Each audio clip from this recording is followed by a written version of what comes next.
नमो तस्स भगवतो अरहतो सम्मा सम्बुद्धस्स। नमामि बुद्धं गुणसागरन्तं नमामि धम्मं सुगतेन देशितं नमामि संघं मुनिराज सावकं। नमो बुद्धाय नमो धम्माय नमो संघाय।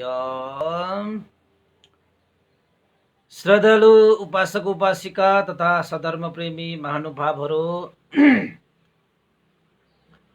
आज मिति 2077 साल फागुन 16 गते आइतबार बिहानको 9 बजे सदा चाहिँ आज पनि हामी फेसबुक लाइभमा उपस्थित भइसकेका छौँ। महा उमङ्ग जातक मोसत पण्डित कथा देशना लिएर देश विदेशबाट देशना सुन्नको निमित्त फेसबुकमा जोड्नुहुने सम्पूर्ण उपासक उपासिका तथा सधर्म प्रेमी महानुभावहरूमा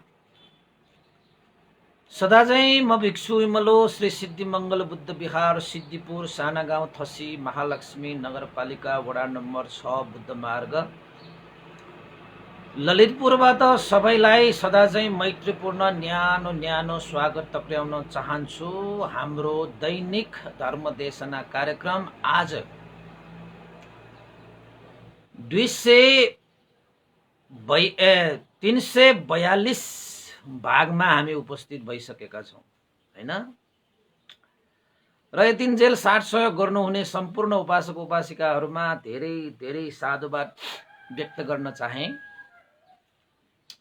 र अब धेरै समय नलिकन कथा देशनालाई नै हामीले अगाडि बढाउँ। उपासक उपासिका कि हिजो हामीले देशनालाई कहाँनिर रोकेका थियौँ त भन्दाखेरि कपिल राष्ट्रका उत्तर पाञ्चाल नरेश चुलनी ब्रह्मदत्त राजाले र केवट महामन्त्रीले जुन छोरी पञ्चाल चण्डीको सौन्दर्यको व्याख्या गराएर कविहरूलाई बोलाएर गानाहरू गाउन लगाएर बाजाहरू बजाउन लगाएर सौन्दर्यको व्याख्या गर्दा गर्दै विदेह राजालाई राजकुमारीको सुन्दरताको प्रभाव पार्न सफल भए र सुन्दरताको पुजारी विदेह राजाले चुलनी ब्रह्मदत्त राजाको आफ्नो छोरीलाई राजकुमारीलाई विदेह राजालाई सुम्पिने जुन प्रस्ताव र मित्रताको हात बढाउने जुन प्रस्तावलाई विदेह राजाले स्वीकारेको थियो र त्यो प्रस्तावलाई आफ्ना पण्डितहरूसँग छलफल गर्दाखेरि सेनक पण्डित र अरू पण्डितहरूले चाहिँ राजालाई यो सौभाग्यपूर्ण विषय हो, स्त्री रत्न पनि प्राप्त हुने र ठुला बडा राजाहरूसँग मित्रताको हात पनि बढाउन पाउने, यो त साह्रै सौभाग्यशालीले मात्रै पाउने विषय हो भनेर 4 जना मन्त्रीहरूले राजालाई त्यस्तो सरसल्लाह दिएको थियो। अब बाहिरबाट हेर्दाखेरि चाहिँ त्यो स्त्री रत्न प्राप्त हुने र ठुला बडा राज्यहरूसँग मित्रताको हात बढाउनु यसो बाहिरी रूपमा हेर्दाखेरि त त्यो लाभप्रद नै छ, तर त्यो भित्री रूपमा भने त्यो एउटा षड्यन्त्र हो। बल्छी हानेको माछालाई बल्छी हानेको मात्रै हो। यो कुरालाई मौसत पण्डितले अनुमान गर्न कुनै बेर लगाउनु भएन। केवट जस्तो षड्यन्त्रकारी जसले जम्बुद्वीपका सारा 101 राजाहरूलाई पनि विष हालेर खुवाएर मारेर एक छत्र राज गर्ने जुन अभियान चलाएको थियो त्यो त मौसत पण्डितले नै असफल पारेको थियो। त यस्तो बाहिरी रूपमा हेर्दाखेरि मित्रताको हात बढाउन आएको देखिए तापनि यसभित्र कुनै न कुनै रहस्य छ भन्ने कुरा त महोत्सव पण्डितलाई त थाहा थियो। तर यही आधारमा महोत्सव पण्डितसँग पनि विदेह राजाले सल्लाह लिँदाखेरि महोत्सव पण्डितले सरासरी यो विषयलाई चाहिँ नकारेको थियो। महाराज, यदि तपाईले यो प्रस्तावलाई स्वीकार्नुभयो भने बाहिरी यो कबर खोल जति सुन्दर देखिन्छ यसको भित्र त्यति नै भयंकर षड्यन्त्र लुकेको छ। महाराज, जसरी जंगलबाट नगरमा छिरेको मृगलाई जति भय हुन्छ त्यसरी नै यो प्रस्तावलाई स्वीकारेर हामीले स्त्री रत्न प्राप्तिको लागि र मित्रताको हात बढाउनको निमित्त हामी पञ्चाल राष्ट्रमा हामी गयौं भने हामी चाहिँ बल्छीमा परेको माछा सरी छटपटिएर विनाश निम्त्याएका हुनेछौं महाराज। त्यसैले महाराज, तपाई यसरी सुन्दरताको पछाडि लागेर अरूले हानेको यो बल्छीलाई नचिनिकन यो बल्छीलाई निल्नु भयो भने कसैले पनि विनाशबाट बचाउन सकिँदैन। त्यसैले महाराज, मेरो मत त्यसमा के छ त भन्दाखेरि यो के हो त मन्त्री जस्तो यस्ता व्यक्तिहरूले जुन ल्याएको यो प्रस्तावलाई कुनै हालतमा पनि स्वीकार्न सकिँदैन। यो भित्र ठुलै रहस्य लुकेको छ, यो भित्र ठुलै षड्यन्त्र लुकेको देखिरहेको छु महाराज भनेर महोत्सव पण्डितले त्यो पञ्चाल चन्दी राजकुमारीसँग विवाह गर्ने र चुलनी ब्रह्मदत्त राजासँग मित्रताको हात बढाउने विषय प्रस्तावलाई चाहिँ अस्वीकार गर्नको निमित्त महोत्सव पण्डितले के सल्लाह दिएको थियो। अब विदेह राजा, सुन्दरताको पुजारी, त्यसमाथि आफूलाई त्यस्तो सुन्दरताले भरिएको, रूप रङ्गले भरिएको, मान्छेले मात्रै होइन देवताहरूले सम्म उसको सुन्दरताको बयान गर्ने खाले भान परेको होइन, त्यस्तो स्त्री रत्न प्राप्त हुनबाट मलाई यसले वञ्चित गर्दैछ। मेरो लाभमा यसले हानि गर्दैछ। अरू पण्डितहरूले त यो त सौभाग्यको विषय भनेर मलाई कति शीघ्रता प्रदान गरेको छ। तर यो महोत्सव पण्डित जसलाई मैले आफ्नो छोराको दर्जा दिएर सेनापतिसम्म बनाएर, महामन्त्रीसम्म बनाएर यसलाई यस्तो ऐश्वर्य दिएको व्यक्तिले आज मेरो लाभमा हानि पुर्याउने कुरा गर्दैछ। आज मेरो स्त्री रत्न प्राप्त गर्ने विषयलाई चाहिँ विनाश गर्दैछ। यो मेरो शुभचिन्तक होइन रहेछ भन्ने चाहिँ मानसिकता वृद्धि भयो राजाकोमा। किन त भन्दाखेरि आफूहरूलाई प्राप्त हुने विषयलाई हानि नोक्सानी गर्न आउने मान्छेहरू त एकछिन त रिसै उठ्छ कि, क्रोध द्वेष राजालाई पनि उठ्नु स्वाभाविक हो। फेरि त्यो विदेह राजा त अलिकति सन्की पनि छ, जे पनि निर्णय गर्न सक्छ, त्यसले जस्तो पनि आज्ञा गर्न सक्छ, त्यस्तो छ त्यो विदेह राजा। अलिकति बुद्धि भने छैन कि। त्यसपछि विदेह राजाले क्रोधित भएर यस्तो आदेश दिए कि मलाई त राजा नै होइन जस्तो ठानेर कुरा गर्न आयो बा यो महोत्सव पण्डितले। म त के पनि नजानेको नबुझेको जस्तो ठानेर मसँग कुरा गर्न आयो बाबा।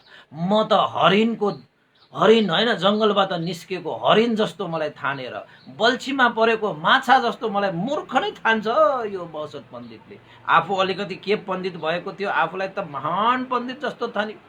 यस्ता विवाह बन्धन रूप आदि इत्यादिको विषयमा म जस्तो राजालाई बाहेक यो यिनीहरूलाई अरू के थाहा होला। मेरो स्त्री रत्न प्राप्त गर्ने यस्तो मङ्गल कार्यमा बाधा गर्ने यो महसत पन्थीलाई अहिले निकालिहाल। क्रोधमा, रिसमा, यानी कि रिसको आवेगमा आइसकेपछि अब त्यस्तो होइन, उसलाई त सुन्दरी भनेपछि साह्रै मन पर्ने। अब चाहिँ पाञ्चाल चन्दीको सौन्दर्य यति व्याख्या भयो बाबा, हर कोहीले चाहिँ पाञ्चाल चन्दीलाई प्राप्त गर्नको निमित्त जस्तो सुकै मूल्य तिर्न पनि तयार भएर बसिरहेका बेलामा अब तपाईँको चुलनी ब्रह्मदत्त राजाले त मेरो छोरी तपाईँको लागि मात्रै सुहाउँछ भनेर प्रस्ताव पठाइसकेपछि त्यसरी सहज रूपमा प्राप्त भएको त्यस्तो स्त्री रत्नलाई त्यत्तिकै छोड्ने विद्या राजा पनि थिएन। त्यही स्त्रीहरूप्रतिको कामुकता होइन, झुकावता, सुन्दरीको पुजारी भएको कारणले गर्दाखेरि छोड्न नसकेर महसत पण्डितलाई नै चाहिँ निकालिदिने आदेश दिए। तर महसत पण्डितलाई कसले जा भन्ने? राजाले त क्रोधमा जा यसलाई निकालिदेऊ भनेर भने। तर त्यसरी राजाले निकाल भनेर आदेश दिँदाखेरि त मान्छेहरू आएर कठालो समाएर, त्यहाँका सेनाहरूले त कठालो समाएर बाहिर फ्याँकिदिन्छ नि।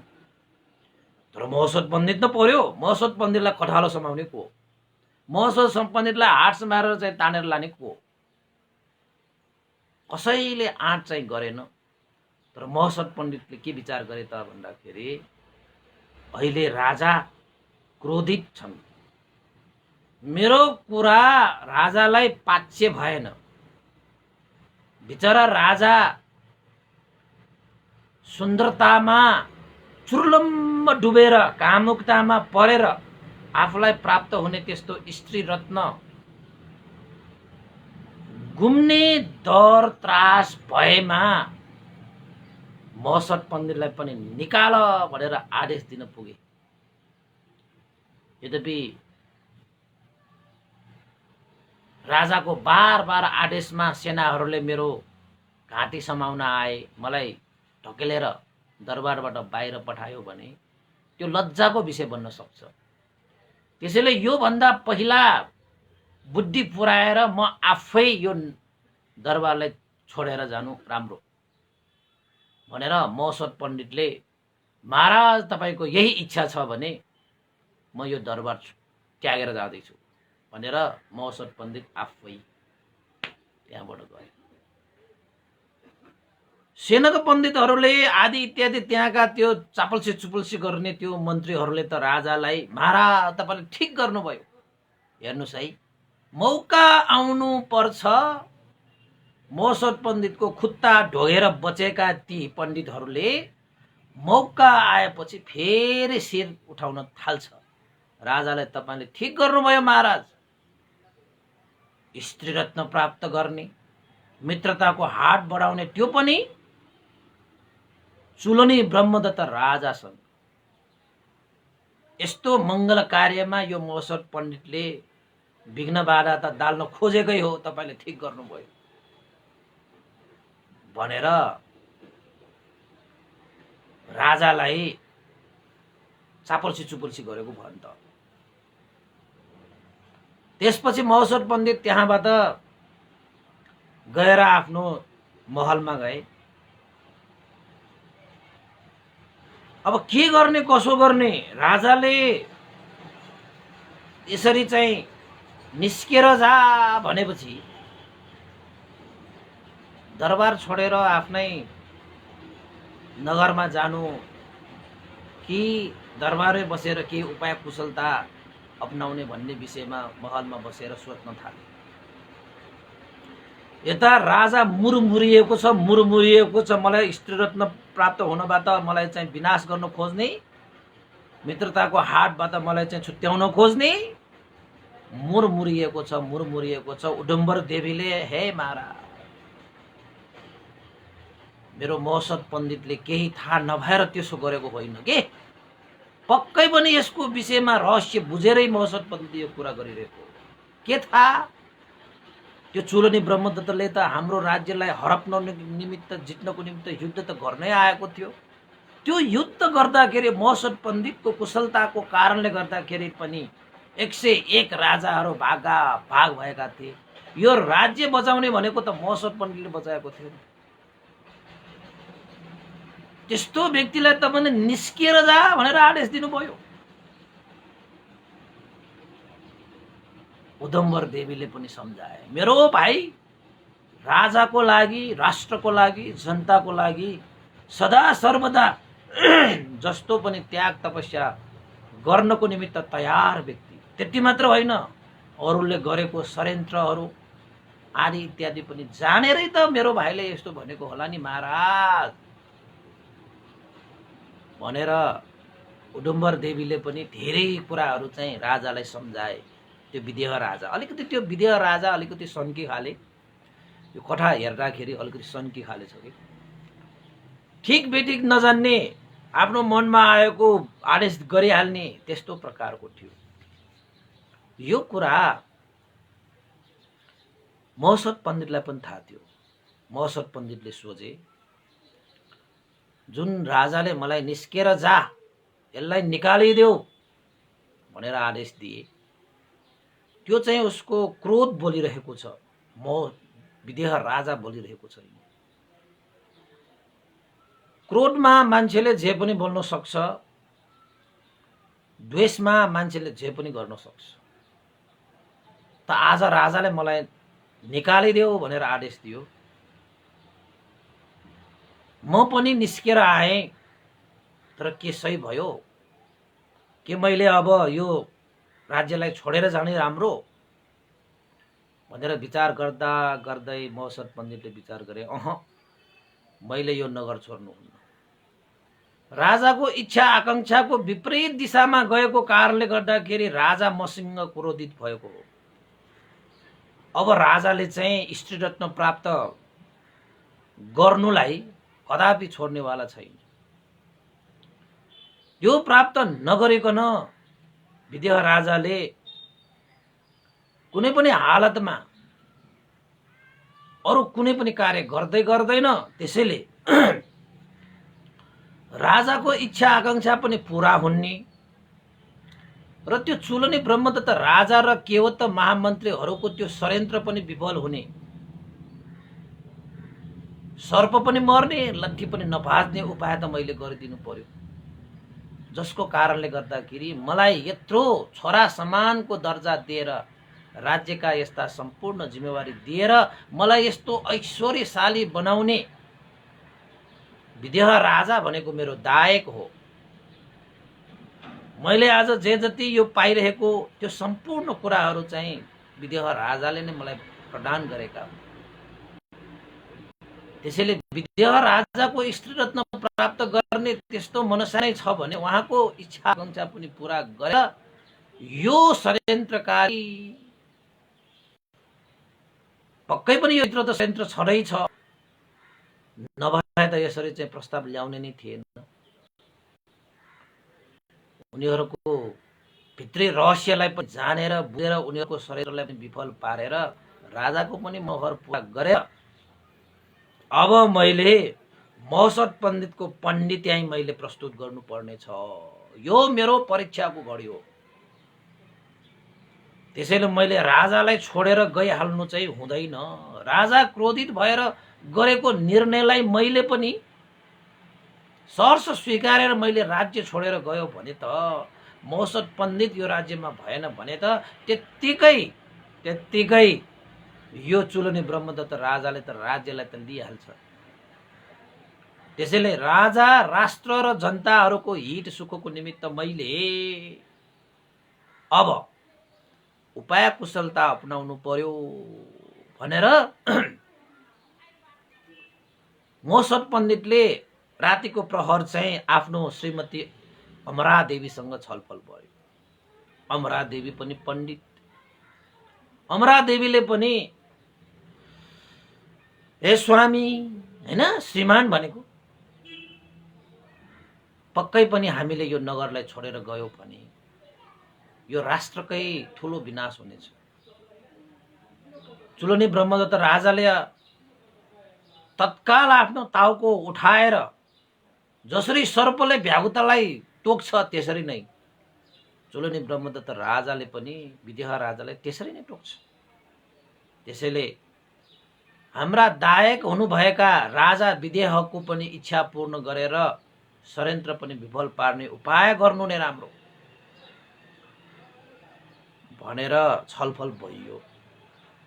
छलफल भइसकेपछि यतापट्टि अमरादेवीले पनि महोत्सव पण्डितलाई सरसल्लाह दिए, यतापट्टि उदम्बर देवीले पनि विदेह राजालाई महोत्सव पण्डितले कुनै रहस्य थाहा नभएको भए, त्यसको भित्रको हैन जानकारी नभएको भए यस्तो चाहिँ निर्णय गर्दैन।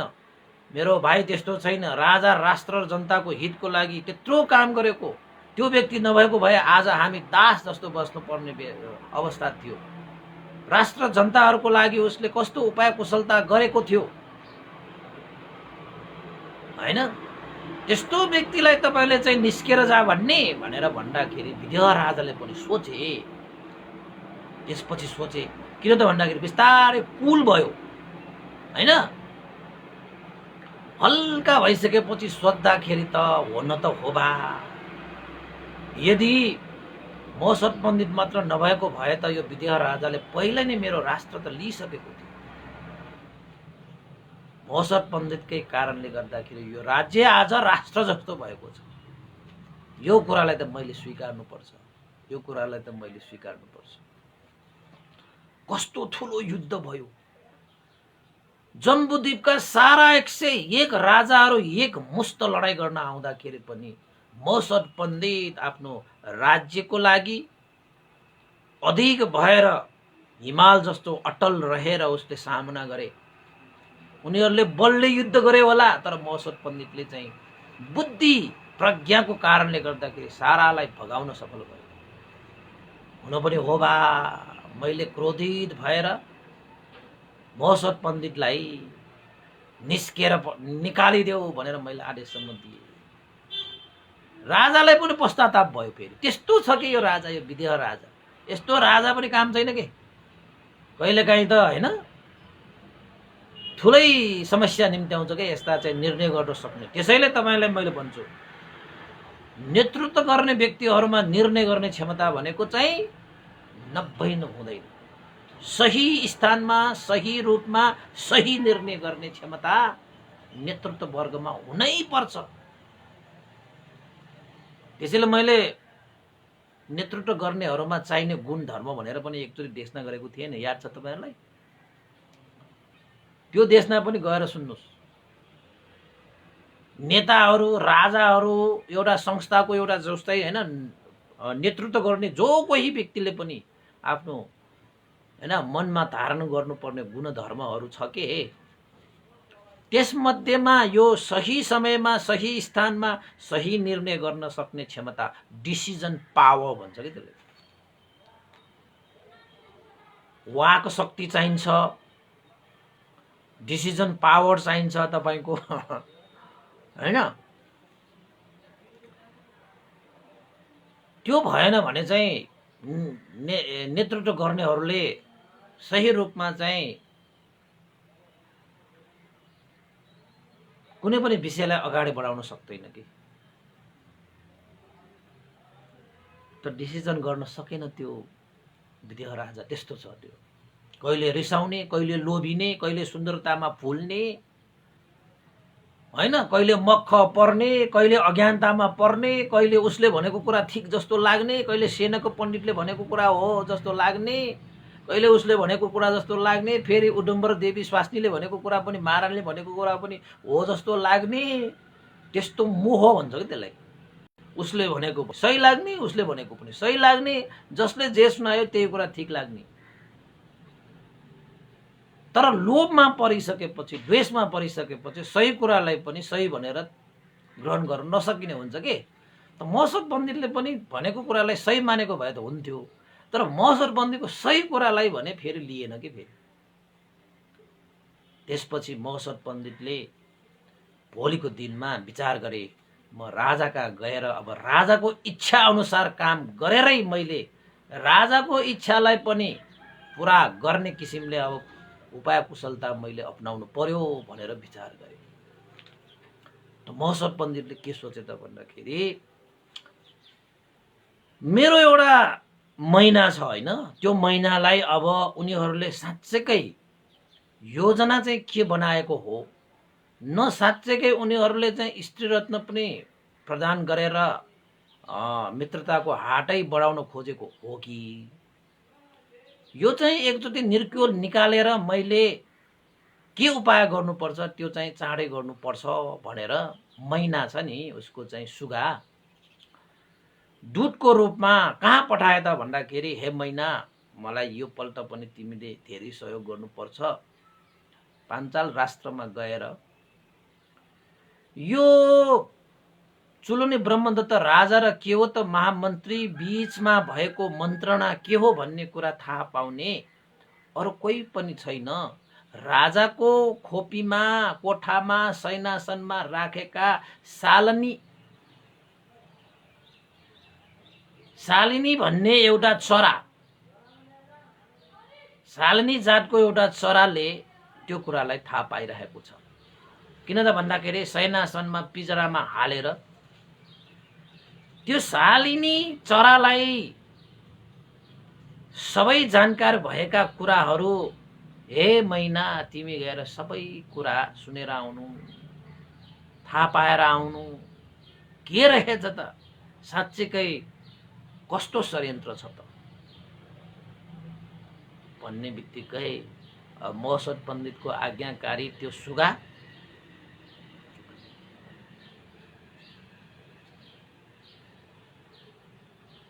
मिथिला नगरबाट उडेर कहाँ गए त भन्दाखेरि पाञ्चाल राष्ट्रमा गएर चुलनी ब्रह्मदत्त राजाको सैनासनमा राखेको पिजराको त्यो शालिनी चराको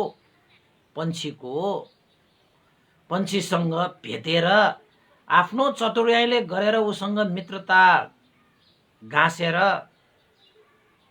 आखिरमा त्यो पन्छीबाट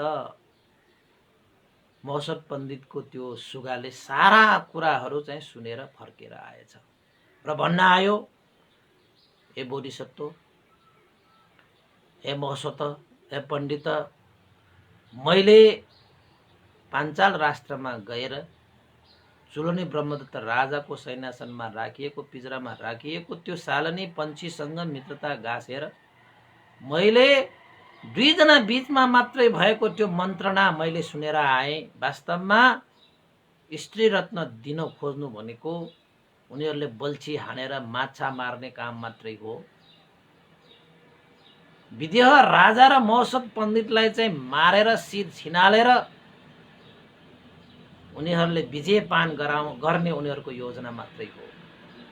न उनीहरूले स्त्री रत्न नै दिनेछ, न नै मित्रताको हाट नै बढाउनेछ।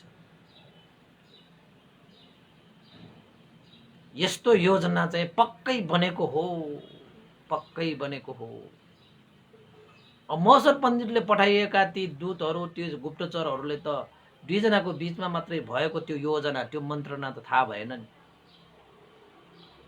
त्यो मन्त्रणा थाहा भएको त्यही सैनासनको त्यही पिजरामा भएको शालिनी पन्छीले मात्रै थाहा छ। त्यसैसँग सबै कुरा चाहिँ जानेर आइसकेपछि अब मौसद पण्डित चाहिँ पक्का भयो।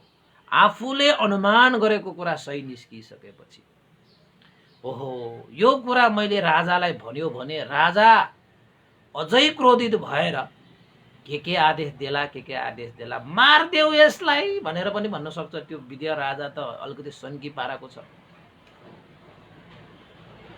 मेरो मङ्गल कार्यमा हानि गर्न आएका तिमी मेरो शत्रु हो, यसलाई अहिलेको अहिले शिर छिनालिदेऊ भन्यो भने त त्यहाँ व्यत्यास पर्ने भयो।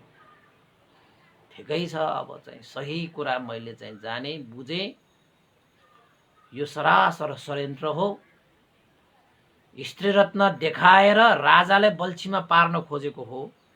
अब राजा नै स्त्री रत्नको निमित्त चाहिँ पाञ्चाल राष्ट्रमा गएपछि महामन्त्री मौसद पण्डित पनि जानु नै पर्ने भयो। राजा गइसकेपछि त मन्त्री, अमात्य, सेनाहरू सबै जानु पर्ने नै भयो। त्यो हुँदाखेरि दुईजनाको नै शिर काटेर विजयपान गर्ने योजना बनाएको रहेछ। मौसद पण्डित भएसम्म यस्तो कदापि गर्न सक्दैनौ भनेर त्यसपछि आफ्नो सुगालाई मिठो मिठो खुवाउन लगाएर, हे मित्र तिमीले आज राष्ट्र जनताको लागि ठुलै योगदान पुर्यायौ। तिमीलाई धेरै धेरै साधुवाद छ भनेर पहिला जस्तो मान सम्मान गरेर राखे त्यो सुगालाई, त्यो मैनालाई। त्यसपछि महोसत पण्डित सारा कुराहरू वृत्तान्त थाहा पाइसकेपछि महोसत पण्डित राजा कहाँ गएछ, विदेह राजा कहाँ। त्यति बेलासम्ममा विदेह राजाको रिस चाहिँ अलिकति कुल डाउन भइसकेको रहेछ। त्यसपछि राजा सामु गएर राजाले भने, ए महोसत, मैले त सोचेको तिमी त मलाई छोडेर गयौ कि, दरबार छोडेर गयौ कि सोचेको, कि तिमीले अहिले छोडेर जाने मनसायमा बसेका छौ, कि कुनै अर्कै योजनाहरू लिएर आएका छौ, भन। महोसत पण्डितले भने, महाराज, एउटा महामन्त्रीको, एउटा सेनापतिको, हैन, एउटा नागरिकको, एउटा चाहिँ जिम्मेवारी लिएको व्यक्तिको हैसियतले मैले सोचे राजाको इच्छा आकांक्षा पूरा गर्नुमा नै राज्य र जनताहरूको हित सुख छ भन्ने मनसाय राखेर म आएको छु। महाराज, तपाईलाई मैले सम्झाएको थिएँ, यो जुन चाहिँ स्त्री रत्न प्राप्त गर्ने र मित्रताको हात बढाउने जुन प्रस्ताव छ, त्यो प्रस्तावलाई मेरो मनले भनेको कुरा तपाईलाई सुनाएको हो। तपाईँ क्रोधित हुनुभयो, ठिकै छ महाराज, तपाईँ क्रोधित हुनु स्वाभाविक पनि हो। त्यसैले महाराज, अब मैले चाहिँ के विचार गरेको छु भन्दाखेरि, जुन प्रस्ताव के हो त महामन्त्रीले लिएर आएको थियो, त्यो प्रस्तावलाई महाराजले स्वीकार्नु नै राम्रो छ। हुन पनि हो, स्त्री रत्न पनि प्राप्त हुने, मित्रताको पनि बढाउन पाइने। ठिकै छ महाराज, तपाईको इच्छा अनुसार यो महामन्त्री महोसत पण्डितले पनि गर्ने हो। आफ्नो पिता समान राजालाई मैले पनि साथ सहयोग अवश्य दिनेछु भनेर मैले आफ्नो विचार नै परिवर्तन गरेर म आएको छु महाराज भनेर भनेपछि त राजा त यति खुसी भयो, यति खुसी भयो। हो, मेरो छोरा महोसत पण्डितले मलाई त्यागेको रहेछ, आफ्नो पिता सम्झेर पिताको इच्छा आकांक्षा पूरा गर्नको निमित्त आएको रहेछ। हे महोसत, आज म धेरै प्रसन्न भए, म आज खुसी भए तिम्रो कुरा सुनेर। तिमीले यो कुरामा स्वीकृति, तिमीले यो कुरामा सहमति, तिमीले यो कुरामा आफ्नो मत राखेको देख्दाखेरि मलाई आज सन्चो भयो, सन्चो भयो। धेरै दिनपछि मैले चाहिँ केही भारी बिसाएको जस्तो आनन्द आएको छ। ए छोरा महोसत, तिमी प्रति आज मलाई गर्व लाग्यो। मैले भन्नु नभन्नु तिमीलाई भन्न पुगे है। रिसको, क्रोधको आवेगमा मैले तिमीलाई निकालिदेऊसम्म पनि भने। भनेर भनिसकेपछि महोसत पण्डितले के भने, महाराज, गएको कुरालाई छोड्नुस्। गएको कुरा तपाईले मुखबाट बोलिसक्नु भएको कुरालाई कसरी चाहिँ अब फिर्ता ल्याउने, त्यो नसकिने कुरा। गइसकेको कुरालाई छोड्नुस्, अब अगाडि के गर्ने भन्ने कुरा मात्रै गर्नुस्। मैले पनि आफ्नो मत राखिहाले, अब गर्ने के कुरा। हे महोसत पण्डित, सारा राज्य खुसी छन्, त्यसमाथि ए छोरा महोसत, तिमीले पनि आफ्नो सहमति जनाइसकेपछि म त कति खुसी छु। तत्काल जाने नि, किन ढिला गर्ने। त्यस्तो सुन्दरी छ, त्यस्तो रूपवती छ, हैन, सुलनी ब्रह्मदत्त राजा जस्तो शक्तिशाली, प्रभावशाली, वैभवशाली, ऐश्वर्यशाली त्यस्तो राजाले मित्रताको हात बढाइरहेको छ। आफ्नो पुत्री रत्नलाई प्रदान गर्नको निमित्त प्रस्ताव पठाएको छ। किन ढिलाइ गर्ने, शुभ कार्यमा किन ढिलाइ महोत्सव पण्डित भनेर महोत्सव पण्डितले के भने त भन्दाखेरि, महाराज अवश्यमेव हामीले स्त्री रत्न पनि प्राप्त गर्ने हो, त्यसमा दुई मत छैन, तर धैर्य गर्नुहोस् महाराज। अब स्त्री रत्न प्राप्त गर्दाखेरि ठुल्ठुला उत्सवहरू गर्नुपर्ने हुन्छ, त्यसैले त्यसको लागि चाँजो बाँझो कस्तो छ के छ, त्यहाँ गएर चाहिँ कस्तो चाँजो बाँझो मिलाउनु पर्छ, सब मिलाउनुको निमित्त म पहिला पाञ्चाल राष्ट्रमा म पहिला गइराख्छु र सम्पूर्ण व्यवस्थाहरू मिलाइसकेपछि मात्रै तपाईलाई मैले चिठी काटेर दूत मार्फत तपाईलाई चाहिँ सन्देश पठाउँछु। सबै सम्पूर्ण सुरक्षादेखि लिएर बसोबासदेखि लिएर व्यवस्थादेखि लिएर चाँजो बाँझो सबै मिलिसकेपछि मात्रै महाराज तपाईँ पाल्नुभयो भने बेस हुन्छ। त्यसको लागि मलाई पहिल्यै चुलनी ब्रह्मदत्त राजा कहाँ जाने अनुमति दिनु। त्यहाँ गएर धेरै कुराको निर्माण पनि गर्नु पर्ला। विदेह राजा पनि कमको छैन नि। चुलनी ब्रह्मदत्त राजालाई त भगाउन सक्ने, जम्बुद्वीपका सारा राजा एक मुष्ट आएर लडाइँ गर्न आउँदाखेरि पनि भाग्नु पर्ने अवस्था पुगेको त्यस्तो विदेह राजा सुरुक्क गएर खुरुक्क आउनु त कहाँ सुहाउँछ र महाराज। त्यसैले चाँजो बाँझो मिलाउनको निमित्त मलाई जाने अनुमति दिनुहोस् र चाँजो बाँझो मिलाउनको निमित्त त्यहाँ केही बनाउनु पर्दाखेरि आवश्यक योद्धाहरू, आवश्यक चाहिँ कामदारहरू लिएर जाने पनि मलाई अनुमति दिनुहोस् महाराज भनेर भनेपछि विदेह राजालाई हुन त हतार थियो। पञ्चाल चन्दीलाई कहिले हेरौँ, कहिले हाट समाउँ, कहिले चाहिँ लिएर आउँ जस्तो उसलाई हतार त थियो। तैपनि महोत्सव पण्डितले त्यो अनुनय विनय गरेको कारणले गर्दाखेरि भित्र गाह्रै भए पनि अनुमति चाहिँ दियो। ल ठिकै छ, जति सक्छौ चाँडो चाँजो बाँझो मिलाएर मलाई खबर पठाउनु। जे जस्तो आवश्यक छ उता जानको निमित्त त्यसको लागि सम्पूर्ण जिम्मेवारी मैले छोरा महोत्सवलाई दिएँ। के कस्तो आवश्यक छ सारा चिज व्यवस्था गरेर पाञ्चाल राष्ट्रमा नगरमा गएर चाँजो बाँझो मिलाउनु पर्ने मिलाऊ भनेर विदेह राजाले त्यो स्वीकृति चाहिँ दियो। त्यो स्वीकृति दिइसकेपछि महोत्सव पण्डितले हस्त महाराज म त्यसको लागि चाँजो बाँझो मिलाउनको निमित्त म अवश्य गएँ, खबर पनि सक्दो चाँडो जति सक्छ त्यति चाँडो म तपाईँलाई चाहिँ खबर पुर्याउँछु भनेर गए। राजा पनि खुसी भयो, महोत्सव पनि खुसी भयो। अनि महोत्सव चाहिँ कहाँ गएछ त भन्दाखेरि अब महोत्सवले त आफ्नै योजना त बनाइसक्यो। कस्तो कस्तो योजना बनाउँछ हेर्नुहोस् है। अब यतापट्टि षड्यन्त्र गरिरहेको त थाहा पाइसकेको, अब त्यहाँ षड्यन्त्रबाट पनि बचाउनु पर्छ, यता राजालाई चाहिँ स्त्री रत्न पनि प्राप्त गर्नु छ नि त।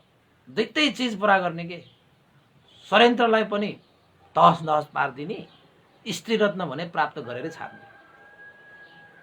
त्यस्तो चाहिँ एउटा चाहिँ अब योजना अब महोत्सव पण्डितले बनाएको।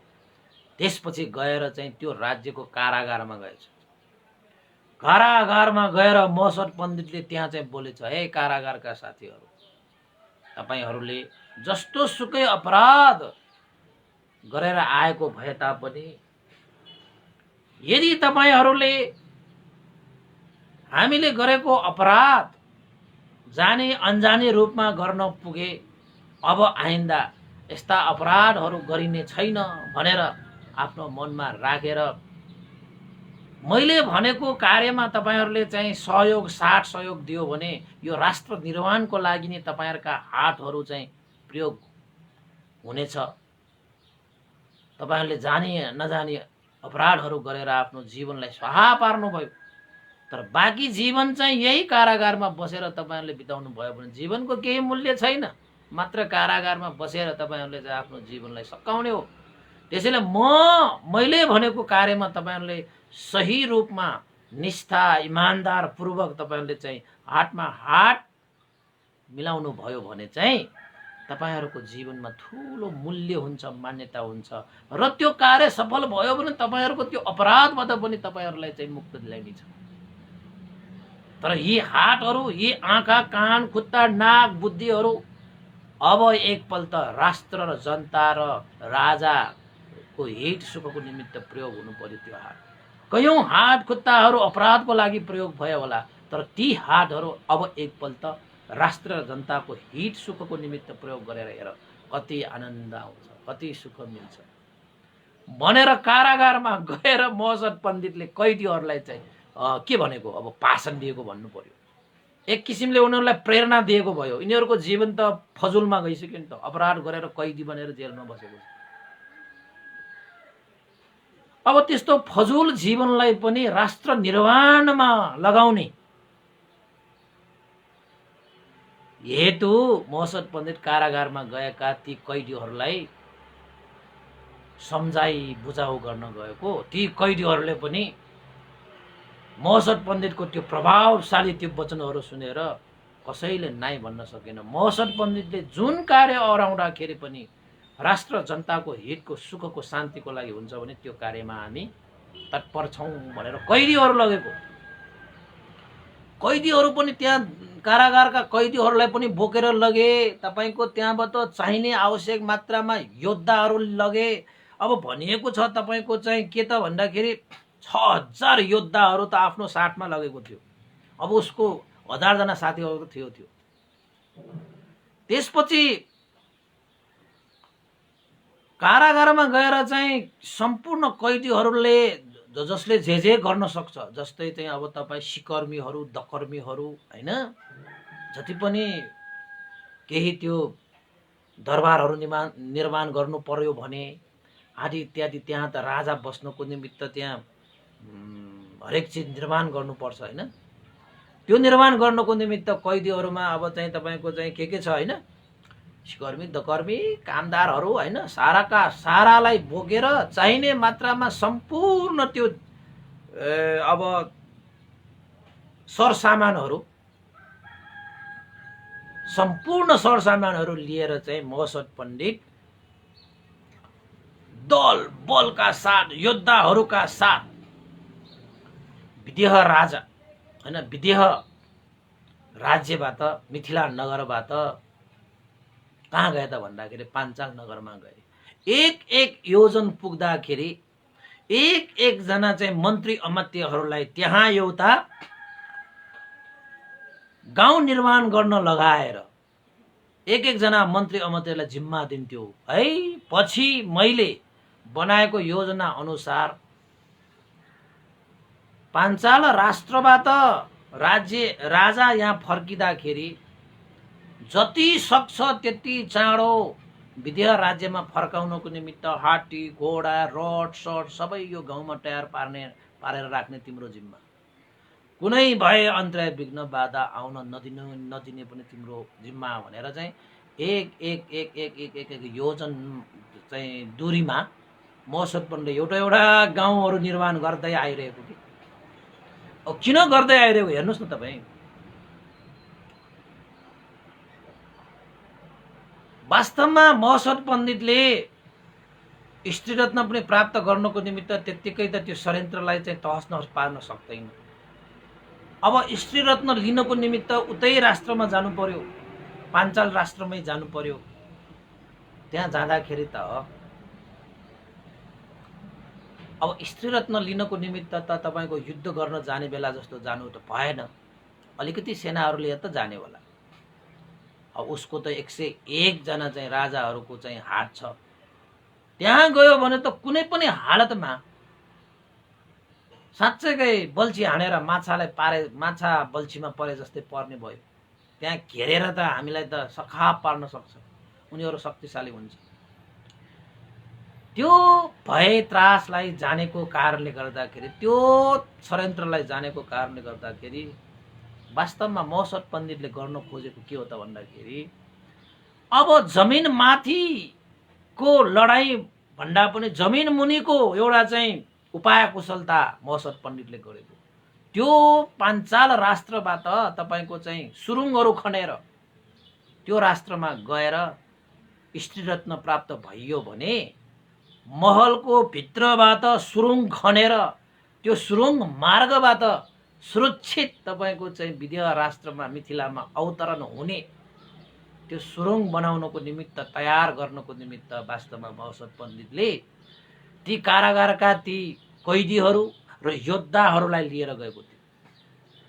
एक एक योजनमा त्यसरी सुरक्षित रथ घोडा हात्ती तयार पार्न लागेको पनि किन त भन्दाखेरि राजालाई केही भएन अन्तराय नआओस्।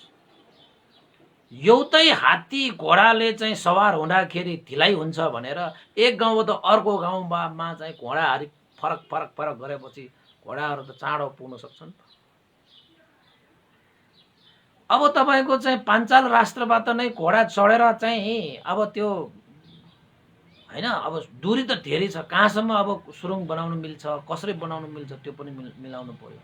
हुँदा हुँदा हुँदा हुँदा हुँदा हुँदा हुँदा हुँदा हुँदा हुँदा एक एक एकजन गर्दै गर्दै गर्दै गर्दै गर्दै गर्दै गाउँ बनाउँदै बनाउँदै आफ्नो राष्ट्रको सिमानामा आइसकेपछि एउटा ठुलो नदी रहेछ। अब नदी पार तर्नु पर्ने, नदी पार चाहिँ उनीहरूको राष्ट्र आउँछ। त्यहाँ नदी पार वारीसम्म चाहिँ यो एक एक योजन केही गरी युद्ध नै भइहाले पनि हैन, सुरक्षित हुनु पर्यो। त्यसपछि तपाईको विशाल नदी आइसकेपछि महसद पण्डितले के विचार गरे त भन्दाखेरि एकजना आनन्द नामक एकजना जिम्मेवार व्यक्तिलाई बोलाएर, हे आनन्द, हामी चाहिँ यो नदी पार कटेर चाहिँ पाञ्चाल राष्ट्रमा जानेछौँ। पाञ्चाल राष्ट्रमा हामीले चाहिँ राजालाई व्यवस्थित पार्नको निमित्त त्यहाँ महल बनाउनु छ। त्यसको लागि जति सक्छ तिमीले काठ दाउडाहरू काटेर टुक्रा टुक्रा पारेर सिकर्मी डकर्मीहरूसँग मिलेर कस्तो साइजको कति आकारको त्यो यहीँ बनाएर हल्का रूपमा चाहिँ यो पठाइदिनु, कि हामीले जमिन मुनि पनि सुरुङभित्र पनि सहर जस्तो सुरुङभित्र पनि कोठा कोठाहरू बनाउनु पर्छ हैन। एक गाउट एक कति योजन जति योजन चाहिने त्यो चाहिँ नगर जस्तो बनाउने, जहाँबाट नगर सकिन्छ त्यहाँबाट सानो सुरुङ भएर जुन महल बनाइन्छ त्यो महल भित्र चाहिँ सानो मात्र सुरुङ बनाउने, जस महल भित्र नै सुरुङ खनेर त्यहाँबाट यो नदीको वारीपारी चाहिँ अब पारीतिर हैन, त्यहाँ चाहिँ सुरुङको मुख त्यहाँ पार्ने, त्यहाँबाट अनि यो खोला तरेर अनि आफ्नो राष्ट्रमा भाग्ने।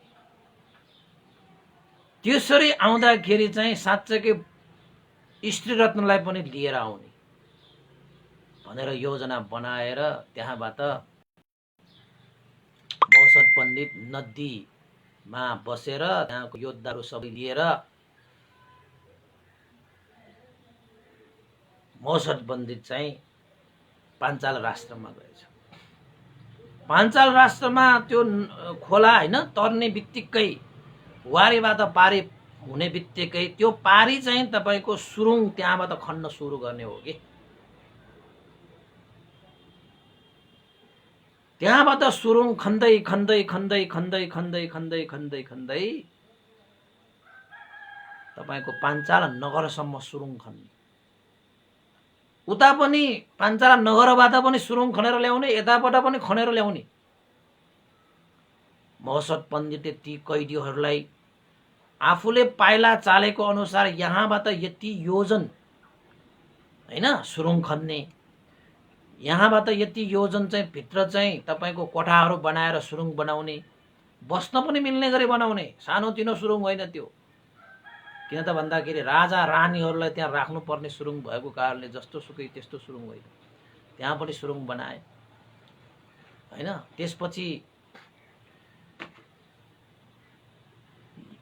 महोत्सव पण्डित त्यहाँबाट पाइला चाल्ने बित्तिकै यति पाइलापछि यति योजना आउँछ, यति यति हिसाब किताबबाट यति सुरुङ खन्नुपर्छ, सारा हिसाब किताबहरू चाहिँ महोत्सव पण्डितले मिलाएर कैदीहरूलाई त्यहाँ एउटा नेतृत्व आफ्ना साथीहरूलाई नेतृत्व सम्हाल्न लगाएर सुरुङ खन्न सुरु गरे। त्यहाँबाट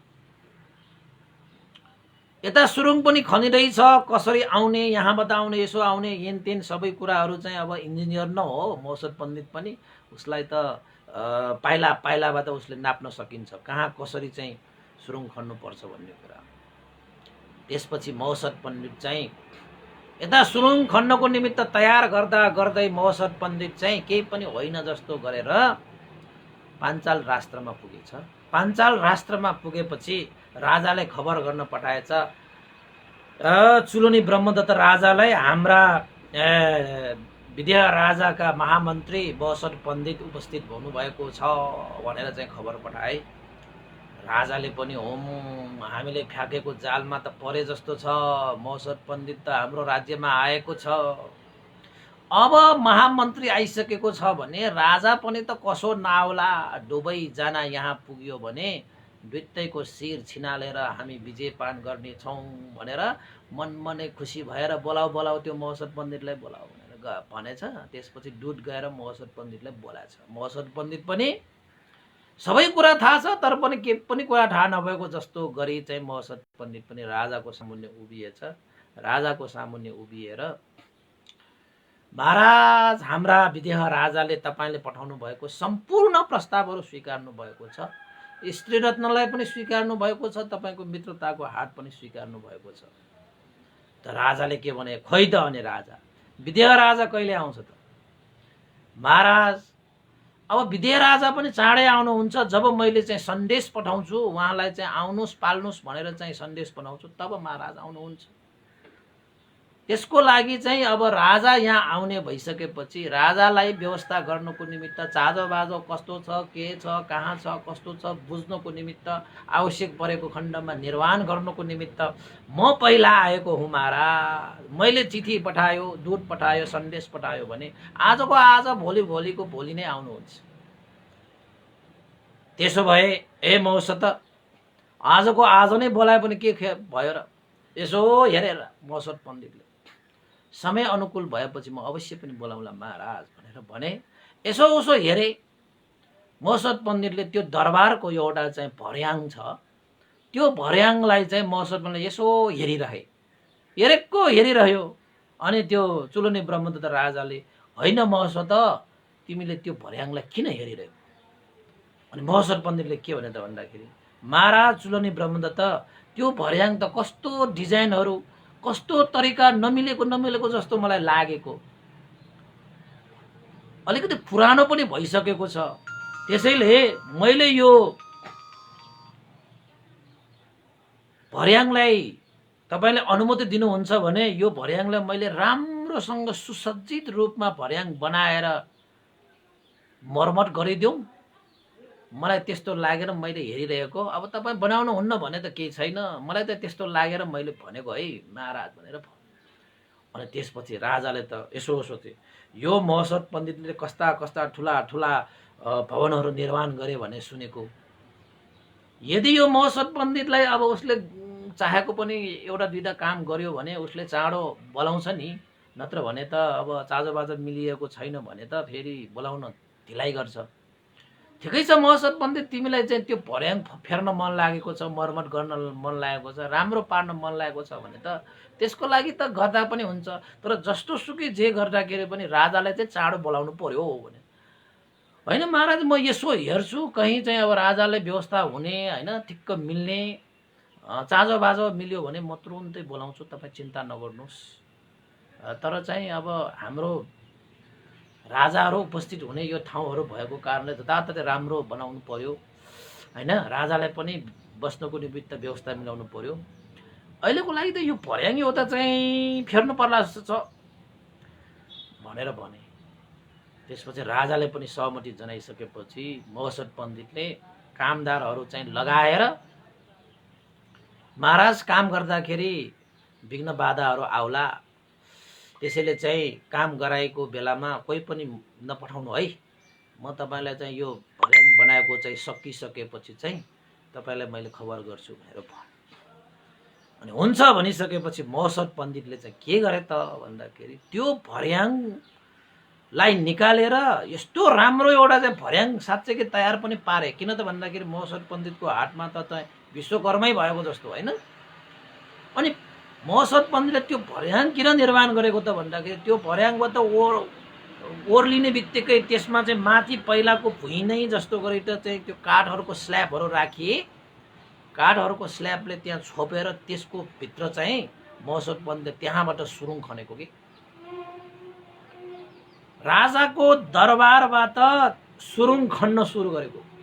किन त सुरुङ त्यहाँ सुरुङ किन चाहिँ अलिकति खन्न लगाएको त भन्दाखेरि त्यहाँ गङ्गाको पारीदेखि सुरुङ खन्दै खन्दै खन्दै खन्दै खन्दै खन्दै कहाँसम्म आउने त भन्दाखेरि राजाको दरबारमा जुन चाहिँ भर्याङ छ त्यो भर्याङको ठिक्क तल सुरुङ पार्ने किसिमले महोत्सव पण्डितले चाहिँ त्यो योजना बनाएको रहेछ कि। त्यसैले चाहिँ महोत्सव पण्डितले राजालाई त्यो भर्याङ फेर्ने त्यो एउटा चाहिँ उपाय मात्रै हो। त्यो भर्याङ मुनि नै ठ्याक्क स्ल्याब राखेर भित्र पत्ती बाहिरबाट सुरुङ खनेर त्यहाँ सुरुङको गन्तव्य स्थान पार्ने, ताकि राजदरबारमा चाहिँ कुनै पनि त्यस्तो कार्यहरू हुँदाखेरि पनि त्यो सुरुङ प्रयोग गरेर स्त्री रत्नहरूलाई चाहिँ लिएर जान सकोस्, आफूले चाहे जस्तो योद्धाहरू त्यहाँबाट आउन सकोस्, जसको कारणले गर्दाखेरि उनीहरूको षड्यन्त्र विफल पार्नको निमित्त त्यो काम चाहिँ उपयुक्त हुनेछ भनेर आखिरमा महोत्सव पण्डितले उताबाट पनि सुरुङ खन्दै आए। यता भर्याङ बनाउने तपाईँको चाहिँ बाहनामा राजदरबारभित्र पनि सुरुङ कसैले थाहा नपाउने गरी त्यहाँबाट पनि सुरुङ बनाउन सुरु गरे। ल उपासक उपासिकाहरू, आजको यो देशमा चाहिँ मैले यही कर्मस्थ गर्न चाहेँ। महोत्सव पण्डितले अब त्यो सुरुङ कसरी खन्छ, कसरी चाहिँ सुरुङबाट चाहिँ स्त्री रत्नलाई प्राप्त गर्छ, विदेह राजालाई कसरी निमन्त्रणा गर्छ, त्यसपछि चुलोनी ब्रह्मदत्त राजाहरूले चाहिँ आफ्नो राज्यमा आएको विदेह राजालाई कसरी नियन्त्रणमा राखेर विदेह राजाको शिर छिनाल्ने योजना सफल गर्छ कि गर्दैन, महोत्सव पण्डितले गरेको त्यो योजनाहरू कसरी सफल हुन्छ आदि इत्यादि भोलि हामी सुनौला। आजको लागि देशमा चाहिँ मैले यही क्रमशः गरेँ। अवश्य नै हो, भोलि पनि सुन्नुहोला। सेयर गर्नुहोस्, लाइक गर्नुहोस्, कमेन्ट गर्नुहोस्। आजको तपाईँहरूको दिन शुभ मङ्गल कल्याण होस् भन्दै अन्तिममा हामीले चाहिँ आजको यो पुण्य कुशललाई हामीले पुण्यानुमोदन गरौँ। र पुण्यानुमोदन गर्नु अगाडि यहाँ चाहिँ केही नामहरू थियो कि जस्तो पनि लागेको थियो होइन। उपासक उपासिकाहरू छुट्टिएको भए तपाईँहरूले चाहिँ मलाई सम्झाइदिनुहोस् है। हुन त छ जस्तो छ, आज पनि अलिकति हतार भएको कारणले गर्दा यहाँ चाहिँ अलिकति कार्यक्रम थियो। त्यो कार्यक्रम गर्दाखेरि पनि अलिकति समय मैले लिन चाहिनँ। त्यसैले भोलि अवश्य भेटौँला। अहिलेको लागि बिदा माग्छु र यो पुण्य श्रद्धेय गुरुवर ज्ञान पुण्य महास्तवीर भन्टे लगायत श्रद्धेय साधव उपनिता विवंश भन्टेलाई पनि यो पुण्य लाभ भई सुगति निर्माण कामना गरौँ। तपाईँहरूको आफन्त इष्टमित्रहरूलाई पनि सुगति निर्माण कामना गरौँ। त्यसपछि सम्पूर्ण देवता मनुष्य र सत्व प्राणीहरूको लागि यो पुण्य लाभ भई उहाँहरूको जीवन सुखमय शान्तिमय होस् भनेर पनि कामना गरी पुण्यानुमोदन अवतु सबै। इदं नो ज्ञातिनं होतु सुखितावन्तु ज्ञातयो। इदं नो ज्ञातिनं होतु सुखितावन्तु ज्ञातयो। इदं नो ज्ञातिनं होतु सुखितावन्तु ज्ञातयो। एतावता च मे सम्पदं पुण्य सम्पदं सब्बे देवानुमोदन्तु सर्व सम्पत्ति सिद्धिया। एतावता च मे सम्पदं पुण्य सम्पदं सब्बे सत्तानुमोदन्तु सर्व सम्पत्ति सिद्धिया। एतावता च मे सम्पदं पुण्य सम्पदं सब्बे भूतानुमोदन्तु